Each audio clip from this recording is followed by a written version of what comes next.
This is how you make me feel. This is how you make me feel. Oh, good, oh, great sunshine all day. This is how you make me feel. And I feel good. Good evening, everyone, and thank you for joining us at Beyond Ice Cream. Let's talk policies, a citizens' town hall hosted by the Watchers Movement. Tonight, I'm honored to have with us Mr. Steve Chia, Secretary General of the Singapore People's Party. Mr. Chia has had a long and distinguished career in public service, and in 2001, at the age of just 31, he became Singapore's youngest ever non-constituency member of parliament. Throughout his political journey, he has had a passionate advocate for civic participation, transparency, and fair governance. In the spirit of open dialogue and nation building, we'll be hearing from Mr. Chia about the Singapore People's Party's key policies, his vision for Singapore, and his thoughts on some of the most pressing challenges our nation faces today. Mr. Chia, thank you so much for being here. Let's begin. Thank you, Iris, for having me today. Yeah. So, Mr. Chia, every manifesto touches on many important issues, but if you had to highlight just one key message that the Singapore People's Party stands for in this election, what would it be? We want to bring balance to the parliament. We believe it is time now. In your perspective, what is the most pressing challenge Singapore faces today, and what are the key policies your party is proposing to solve? The key challenges facing many Singaporeans is the cost of living. This rising cost that is affecting everybody. We used to eat quality food in the past, but now people are telling me that they are buying cheaper ingredients, eating less expensive meals, going out to restaurants a lot less often, eating at home. They are basically reducing their standard of living just to stretch their dollar. This is a concern and a frustrations for many Singaporeans. So, how will the SPP intend to solve this issue? This is a global issue. We cannot say that we can solve the cost of living issue, but what we can do is to mitigate it by, as what we propose in our manifesto, making sure that the government do not overtax the people, okay? And the budget surplus that is accumulated, like last year, 6.4 billion, returned back to the people through the CDC vouchers, so that Singaporeans have this support partnership with the government, where in times of surplus, the government return back to the people, so that in the event in future where there's a need, people will be more willing to work with the government for bring a balance to the budget. Okay, so your proposal is still continue with the CDC voucher, like for the rebate to, the amount to go back to CDC. Yes, correct. Basically, we want the a balanced budget. We don't want the surplus to go back to the reserve, and it has to be done every year. It should not be given only during election time, but every year that there's a surplus, return back to the people. Yeah, so that we have a balanced budget. Okay, so next, let's talk about the handling of COVID and the crisis and so forth. So COVID-19 was, of course, a very defining moment for Singapore and the world, and many Singaporeans have had strong feelings about how the pandemic and the vaccination policies were handled. From your perspective, how do you personally view the leadership during the COVID-19 period, and what lessons should Singapore carry forward for future public health and crisis management? Okay, COVID is unprecedented time. Okay, everybody know it's a global scale. We were not there to criticize the government, because we believe that in times of crisis, everybody needs to stand united together to overcome the crisis.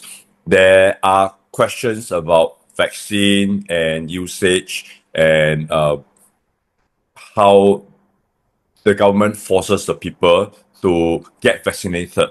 Okay, we kept silent about all these things because we are not the medical experts in this area, and we also understand from the global knowledge that that is the effective solution at the time. It may not be the only solution, but it was one of the effective solution. And in a sense, we kept quiet about it. Yeah. Okay, so what has SPP done between elections? Like one concerned, some concerned citizen, like recently there's been some, some jokes lah. People say, oh, this one is just more party or whatever. I'm not saying that definitely you're not, okay, because of a history from Mr. Cham and so forth. Okay. But so some citizens will say, often during election, then all the parties that they never hear of come active. Could you share with us what the Singapore People's Party has been doing between elections to stay engaged with Singaporeans and how your party keeps itself relevant throughout the years? Okay. If we are elected, we have all the resources of the town council and the people's support to run a lot of activities. But if you are not elected, you are just a man in the street. You are just a politicking. You are not a politician. You are trying to engage people to support you. And there's a limit. We don't have the resources, the manpower, or the money to do big things. So what we can do is to do house-to-house visit. So after the 2020 election, we have been going house to house. There are about 387 HDB blocks in Bishan Toa Payoh and more in Potong Pasir in the previous boundary. So what we have done is to make regular visits every week, okay, and or alternate week to do house to house, talk to residents, and bring our message across to them, and also to do market outreach. So if you go to the markets in Bishan Toa Payoh and Potong Pasir, most of the residents and hawkers saw us and meet us regularly and say that, oh, you are here again. Oh, you are here again. That kind of stuff. Okay. For HDB, we wouldn't be able to do that because we can only manage to cover the whole Bishan Toa Payoh estate 1.5 time in the 4 years because they are all about that huge amount of blocks and the limited resource that we have. I see. Okay, so why should the I understand that the SPP will be contesting in Bishan Toa Payoh as you mentioned, and you're putting a candidate Williamson in Potong Pasir. So for voters in this constituency, what would you say is the key reason they should choose SPP over other parties such as PAP or Lim Tian in Potong Pasir? For Potong Pasir specifically, okay, is the ground of the SPP, is where SPP was born, okay, with Mr. Cham Si Tong. That is the historical root. So we have the ties with the residents there, especially the older part of Potong Pasir. And so we hope that the residents remember this connection and give us the support as to why vote for opposition and not the PAP. Again, it boils down to first of all, you want the legacy to continue. And secondly, you want to bring about balance. You don't want too many PAP in parliament. In this term of election, the number of parliamentary seats has gone from 93 to 97. There is 4 more seats. Okay, so if you elect 4 of us in Bishan Toa Payoh and 1 in Potong Pasir, it's just 5. The PAP is only losing 1 seat. It doesn't cause damage to the PAP. As a matter of fact, they still get 90. Except for Workers' Party, they still get the same amount of seats. So how can we be sure that the SPP will be bringing up, let's say, unpopular topics to the PAP because they are very big and so forth. So let's say, for example, if information comes out that certain things are wrong, let's say the vaccine policy is wrong or whatever, right? how will the SPP intend to hold the ruling party to account? Or like what kind, like would you all back down? I mean, like, what would you guys do? Okay. The first thing is to ask questions, the courage to ask. And when I was at NCMP, I asked a lot of questions. I put so much question out for the ministers to reply that they actually, I can't remember which minister that time, changed the parliamentary rules to restrict the number of questions we can ask to only 3. Okay. So every MP can only ask maximum of 3 oral questions after that. So the courage to ask question is the first step. Okay, and we can ask supplementary questions from there from the answer that they gave. Okay, like when I was NCMP that time, I asked about the white horse. Why is there white horse and were they given special privilege?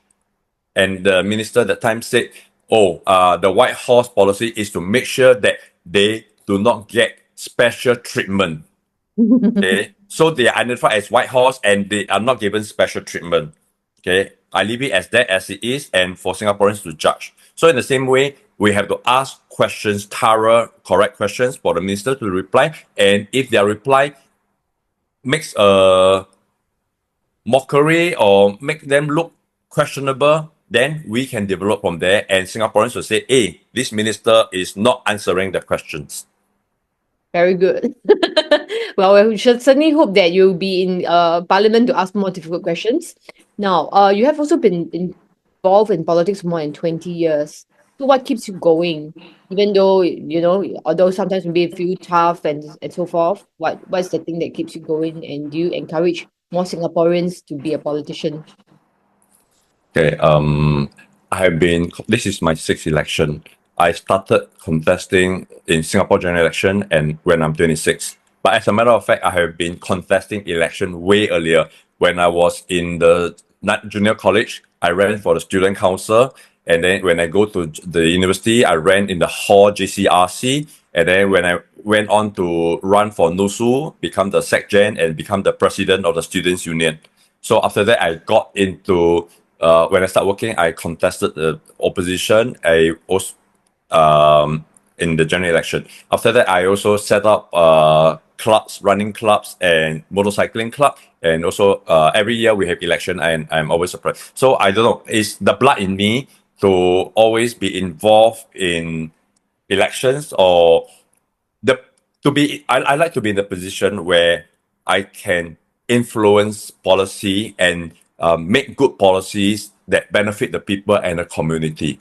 So this is me, and what keeps me going, I don't know, because like for me, I'm running long races, 50 kilometer, 100 kilometer, 100 miles races. It is very taxing, but when you have run, say 80%, 120 kilometer out of 100 miles, you feel that, oh, it's very tough, you're very tired, but then there's only 30, 40 more kilometers left to push. So what do? You just tell yourself, press on. The endurance, the mental toughness, the grit, you hold it in and believe that the end goal is there. You push and motivate yourself that you'll be successful one day. And I guess this is what keeps me going. Wow, fantastic. So we are so that's almost I just have one last question, okay? So looking beyond this election, what is your personal hope for Singapore 10 years from now? And what kind of nation would you like to help build for the next generation? My hope is that we can have balance where the PAP no longer have the full control of parliament, where they do not control 2/3 of parliament. Okay, there are alternative parties in parliament that the PAP needs to work with if they want to change the constitution. Okay, and the opposition or the non-PAP, we call the alternative, are seen as the loyal opposition of Singapore, where together we work with government to debate policies and come up with creative, better ideas that help Singapore to go forward and that benefits the people. Like now, is the tariff is a crisis okay, global crisis, the Trump tariff. But again, in a crisis, there is opportunity. In Chinese, there's 危机, 危险 and 机会. So in this sense, there is this opportunity in this crisis for Singapore to excel and do well. So again, it calls for creative thinking and creative solutions that we, the opposition, can contribute in the discussion and dialogue in the partnership with government, where we engage bringing ideas from the public and the residents to the PAP in debate, okay, because there is no group thing, okay, there's no monopoly of wisdom. Wow. So fantastic. Thank you so much, Mr. Chia, for joining us for this short chat on Beyond Ice Cream. I wish you success in your campaign. And on behalf of the SG Watchers, Singapore Constitution and Policy Watch Group, which is a newly formed group, I mean, just online, okay? We're going to register it later. But thank you for joining us and all the best. Thank you, Iris. I Thank you. have a great time today. Thank Thank you. you. This is how you make me